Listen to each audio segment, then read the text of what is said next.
Welcome back. We are going to finish off the last of the posts now, and then I'm going to move on to the first of the mortices.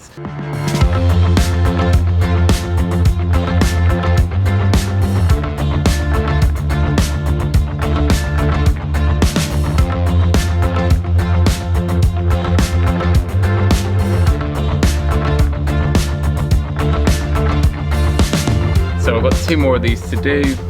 As you saw in the last video, which was more of a kind of highlights type thing, as I was teaching myself really, I've set the depth of the saw, circular saw, to the kind of shoulder depth of the tenons. So I'll make a series of kerf cuts through there.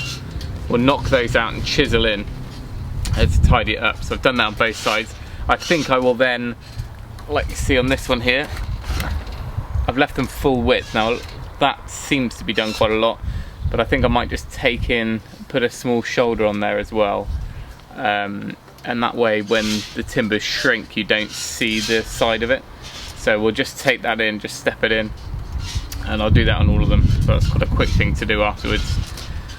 And then once we've got those done, like I said, we can shift all those off. I'm working like an Egyptian here with pivots and rolling things around. But we'll stick all that to one side, and then I'll pick up the first of the beams. They're slightly longer, they're going to be about 3 meters, and then we can start with the mortises.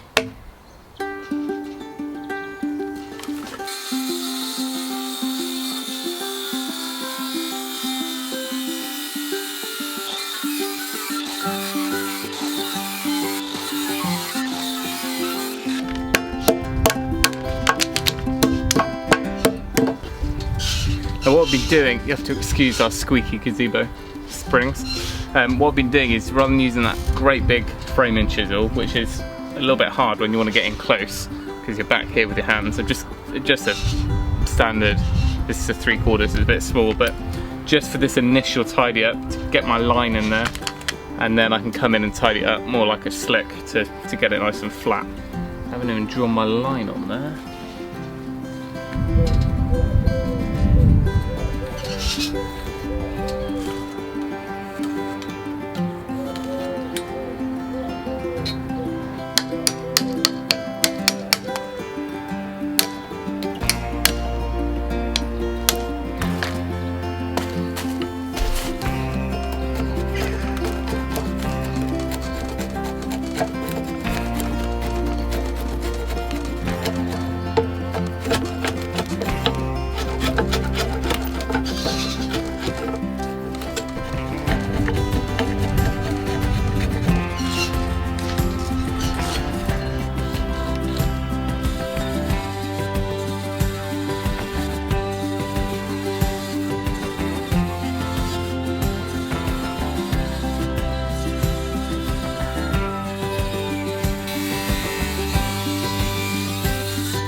So what that little jig is going to let me do is just test all my tenons. That's exactly our 1.5 inches now, so I'll just go along every time I finish one and I'm tweaking it just to make sure it's consistent all the way across. So what happens is you clean down to your line, but you kind of hump in the middle a bit. So I can see that one needs to come down, but these ones that I've already done are pretty snug.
So this one is the first of the cross beams that I have 2 mortises in each end, and the first of which is this one, will also be bolted into the wall of the garage.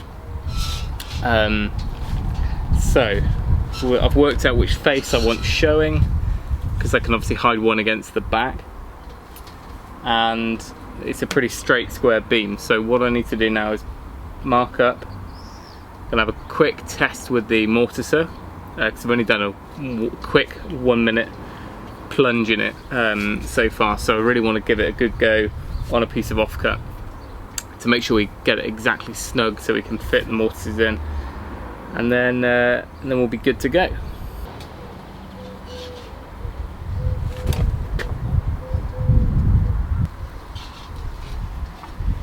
Right, now it's time to put out the big guns. I've just done a couple of test plunges and all's fine, so I'm going to mark up the first 2 mortises and get this into action.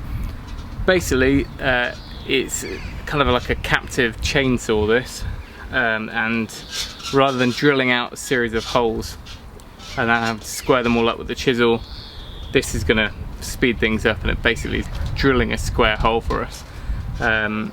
I don't know how much time it's going to save, but the idea is that I bought this, it's second hand anyway, but then we'll go on to sell it when we're done, and well, that's what I told Joe anyway, and we're not going to lose any money on it, put it that way, and hopefully it's going to save at least probably a day and a half just on this project, so hopefully it'll pay its way. There's not a huge amount to explain other than what you'll see in the footage. The chains are extortionate, they're about £300 a piece, so this one hadn't seen much use at all. Hopefully it's going to stay sharp and we won't have to worry about that. And they're well known for just chugging away, I think, these things.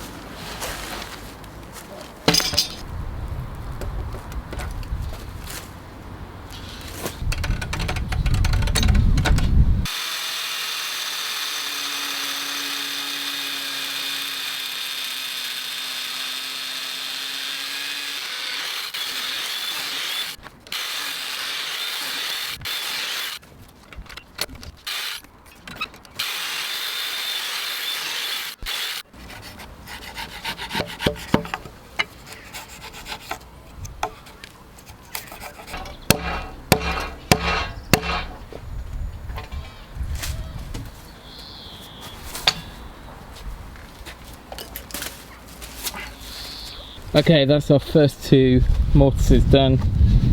As you might have seen or noted, I didn't follow my advice and use the chisel to start us off, hence why there's tear out. There's always tear out on the upstroke, especially when you've got the blade angled, the chain angled, it flicks it up. So one to learn from, but because we've got that shoulder, most of that's going to be hidden, so hopefully that's not going to be an issue.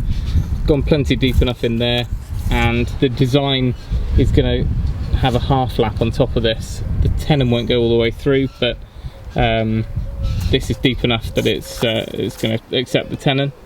Same down here, much less tear out down this end. Where you can see the darker line, that's the edge of our post. We've got that little 1/4 inch or 6mm shoulder on the end, and then our tenon will be in here, then we'll be pegging through once we're all happy. And that's what I meant there, just I've taken in the side of the tenon a little bit. Not sure if that's how it's done, but it makes sense because as this timber shrinks it won't show the hole that's the mortise underneath.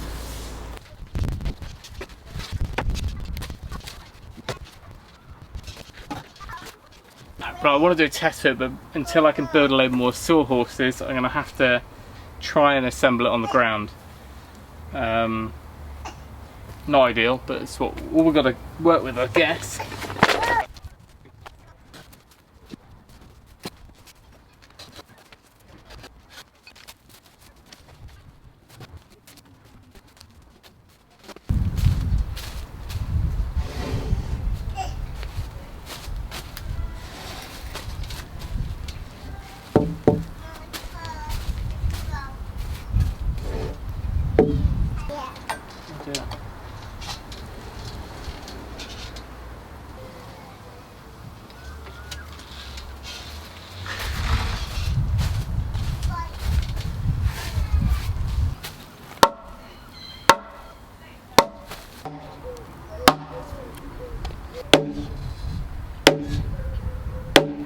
we're just so close.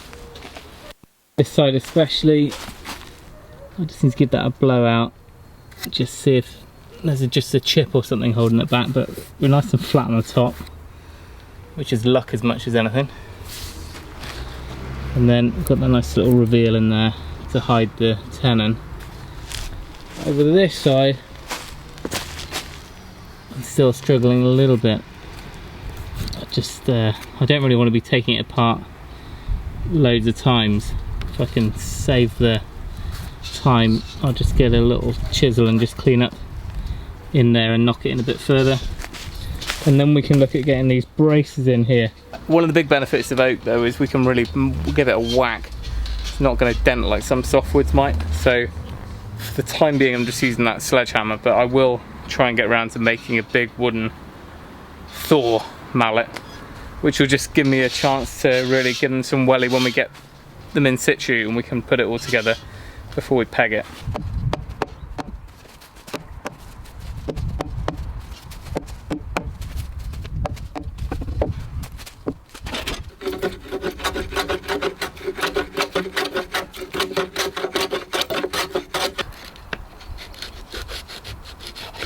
So ideally in that situation you use a rebate plane where the blade or the knife of the plane goes right to the edge so you can get right up to the shoulder of the tenon, but I'm just basically taking most of it off with this if I need to clean up, and then I can just get in there with the chisel just to get that last little bit. We're almost fitting now, but I don't want it to be too tight. You know, I don't want to be driving on there so hard that we're splitting things.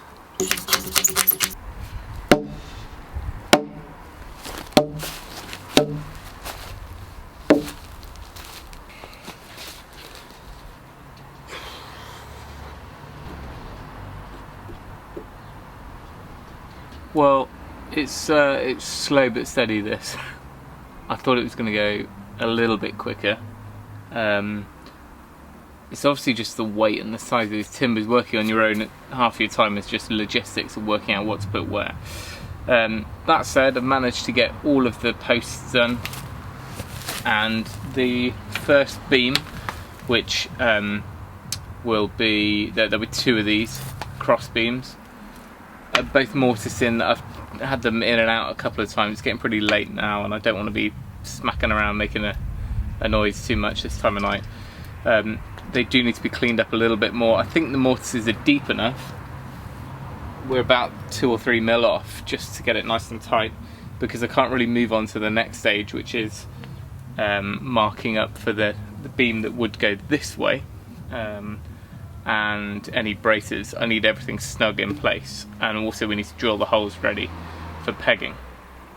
I've left all of the posts long and I'm going to cut them. I'm still waiting for a definite answer from Dad on how high it's going to be, because he's going to build up the wall that the posts are going to sit on. So once I know that, then they're just a straight cut on the bottom to square them off, and I can do that pretty much in situ when we get there. So first thing tomorrow is going to be to get these fitting nicely. Then I'm going to mortise up the next big beam to make another one of these frames. And then we'll be moving on to these pieces, which are the curved braces. They won't be on this piece because this beam's going to be bolted to the wall, so there's no racking there.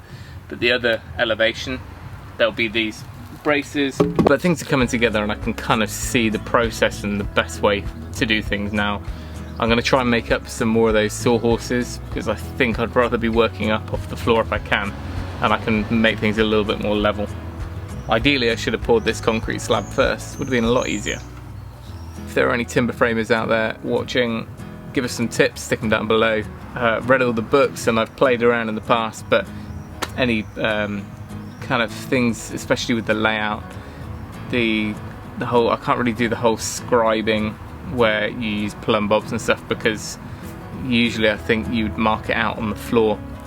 And I obviously can't do that here because nothing is flat or level. So I think for what we're doing, for a landscaping type gazebo, this should be adequate. When it comes to doing any building type extensions or our house, we'll get everything plumb and flat, you know, a nice level surface to work from, and then we might be able to map out things on the floor. Anyway, that's it. Thanks for watching. See you tomorrow.